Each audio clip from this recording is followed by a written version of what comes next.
Back in my high school years, I'd often meet with a few friends at a local Dunkin Donuts, which was conveniently near a railway we'd all take to our weed guy's house. My closest friend at the time, Katie, and I usually met up earlier than everyone else just to hang out, order our extra large drinks and hash browns, and attempt at some "hey mister" shenanigans to score some tall boys from anyone willing to buy us beer. I'd consider us to be pretty naive and overall nice girls, which never proved to be an issue to either of us, until we were nice to the wrong person. Now for a little background of my hometown. I grew up in the forgotten borough of NYC, Staten Island.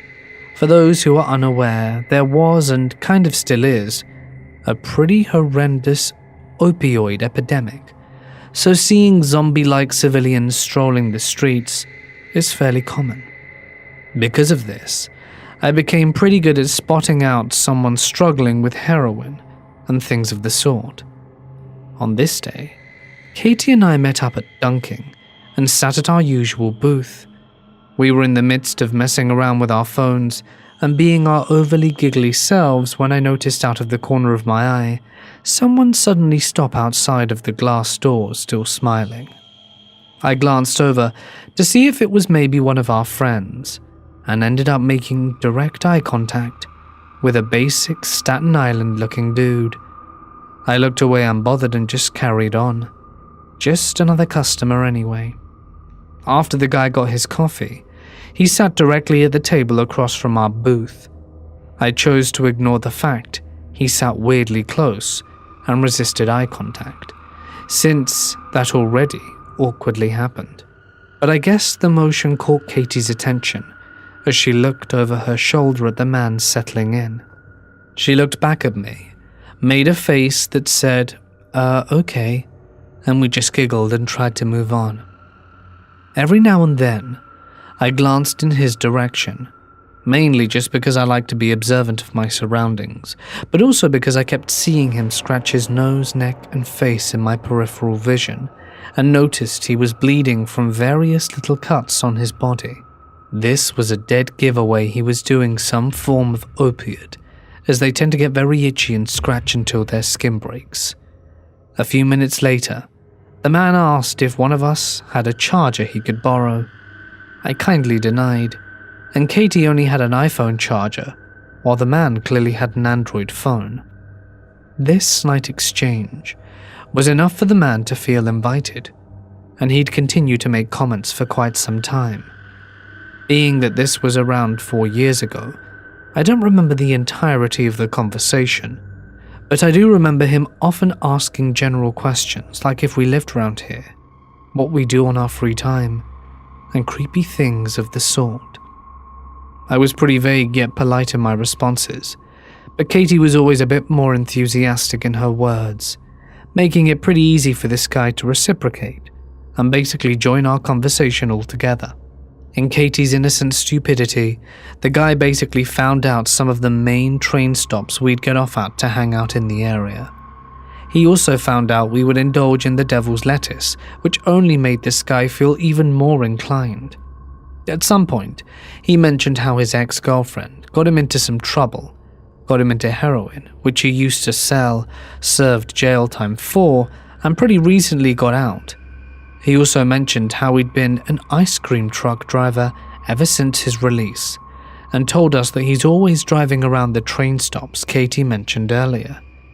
He also, repeatedly, offered to give us rides around his truck someday, with free ice cream as the bribe.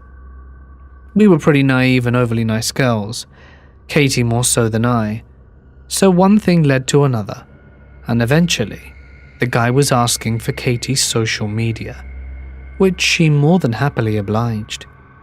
She's always been really dedicated to expanding her following count, you see. Through this entire exchange, I was mostly nodding, smiling, laughing here and there, so me remaining silent during this social media exchange went unnoticed. However, once the guy started following Katie on Instagram, he quickly found mine through a tagged picture on her page. I wasn't private at the time, so he immediately started liking and commenting on nearly every one of my pictures. The comments were extremely cringy, consisting of heart eyes, water squirt emojis, and things like, "Damn, meh." Finally, after the longest half hour, I urged we really should be catching our train. Fortunately, the man wasn't persistent after that, and we were on our way back with no problem. After some verbal recap of what happened, I convinced Katie to block him and I did the same, and we brushed it off at that. I honestly forgot about that strange interaction, until about a week later. I was hanging out with some friends at a park near my high school when munchies made me crave Ralph's ice cream, which was just up the block. I ventured off with one other friend and almost made it to the store before the sound of an ice cream truck approached from behind us. Completely lost in conversation, my attention was only caught by the high-pitched screeching of the truck's brakes and a somewhat familiar voice. Of course, it was him.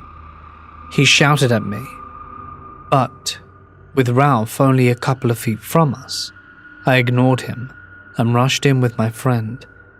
The guy didn't stick around, being that he was blocking the whole lane on a narrow two-way road, but we still called our friend at the park to pick us up in his car.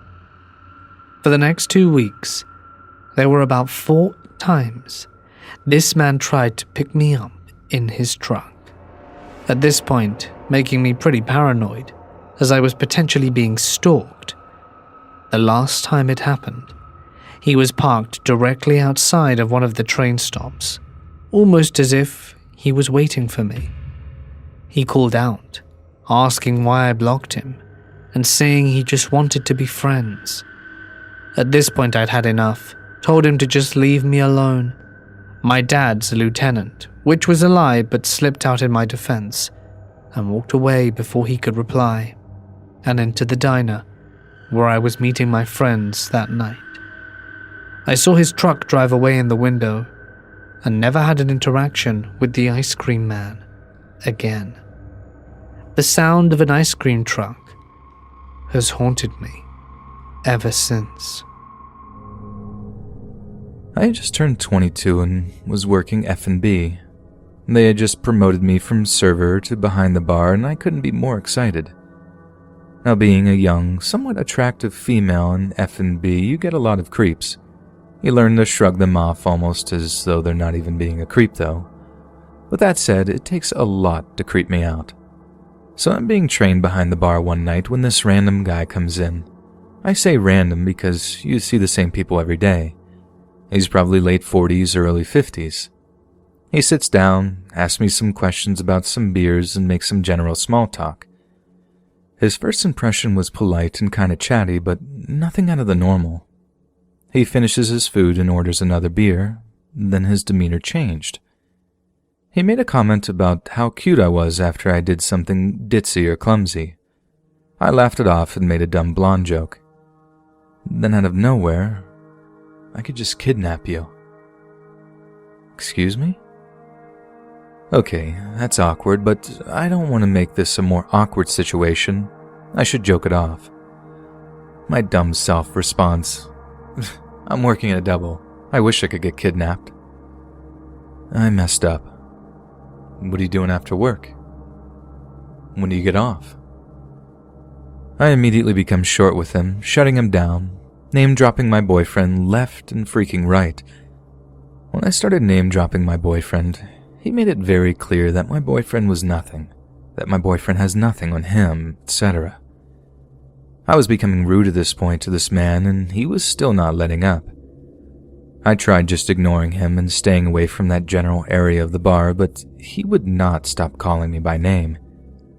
When I go to check on him, if he didn't need anything, I'd walk away.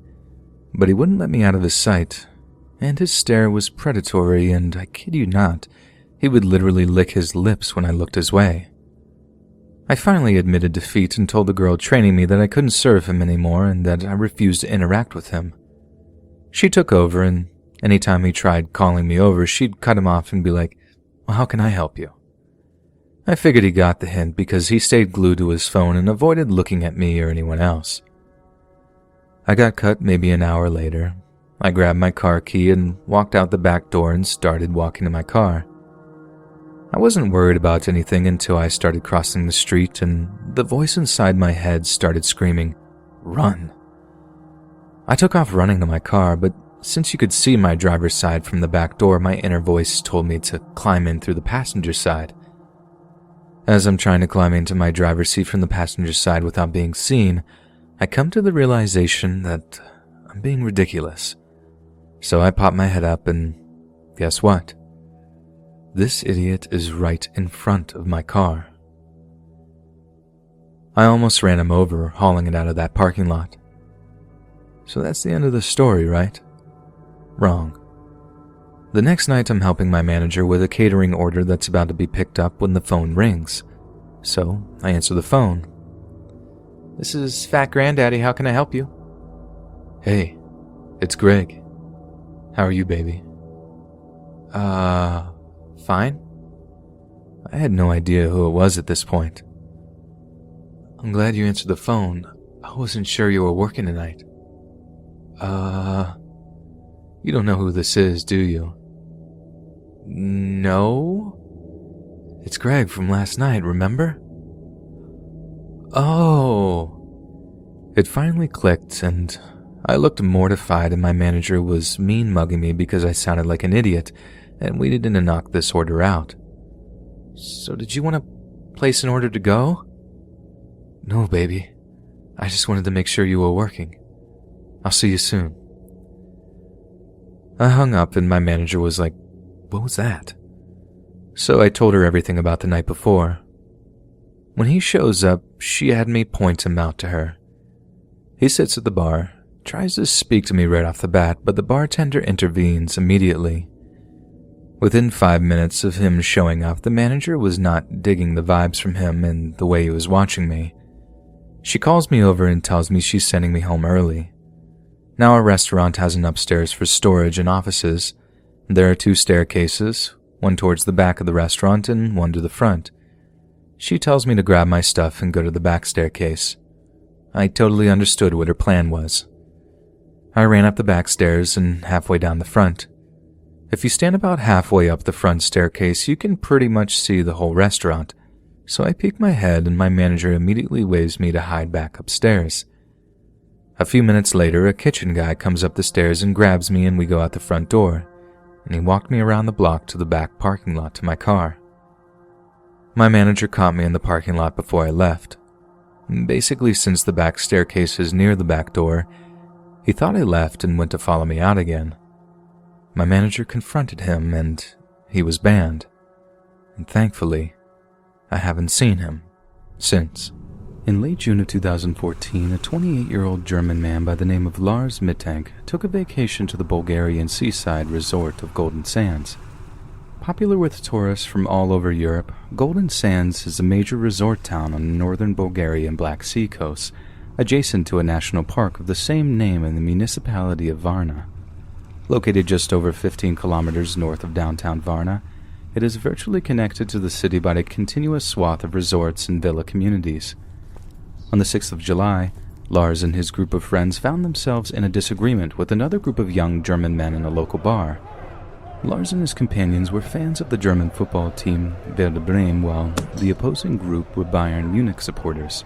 There was a rather high-profile rivalry between the two football clubs, and the playful disagreement soon descended into a violent confrontation when one member of each group began pushing and shoving each other. The fight between the two of them quickly became a full-on bar brawl between the two groups. Chairs and bottles were thrown, pool cues were used as weapons, and in the fray, Mittank suffered a ruptured eardrum from a particularly vicious strike. Mittank was forced to visit the local doctor to have his head examined.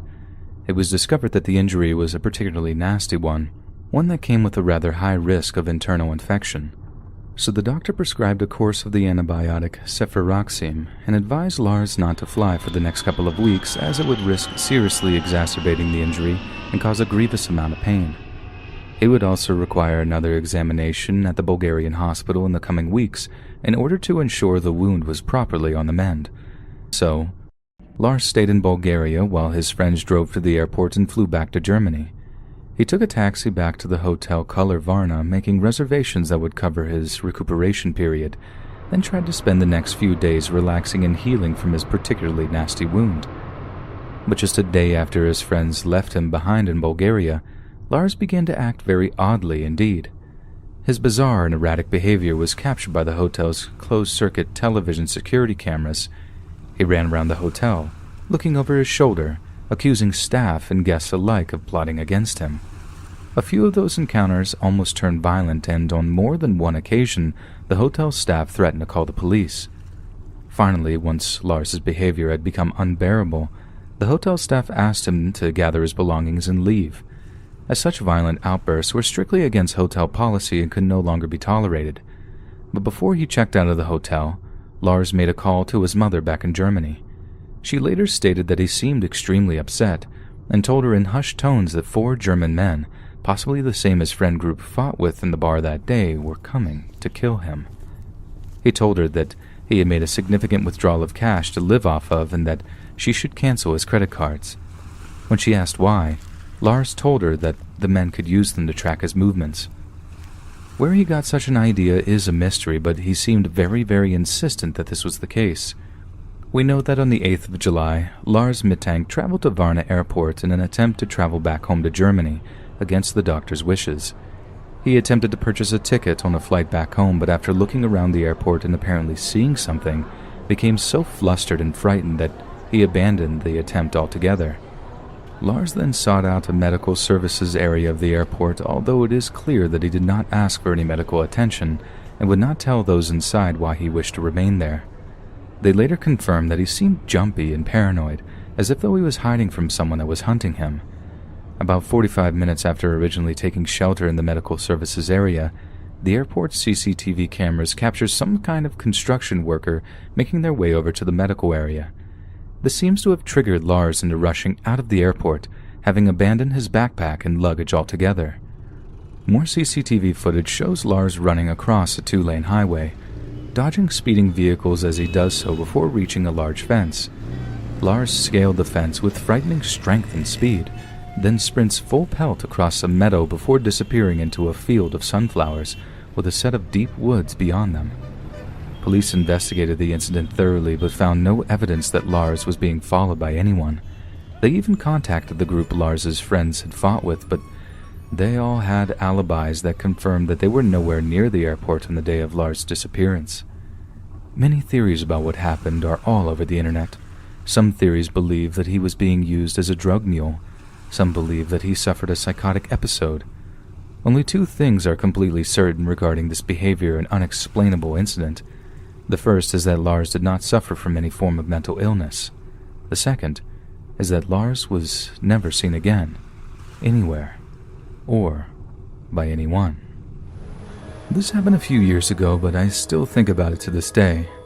I was on holiday in a city on the other side of the country celebrating my 21st birthday with my best friend.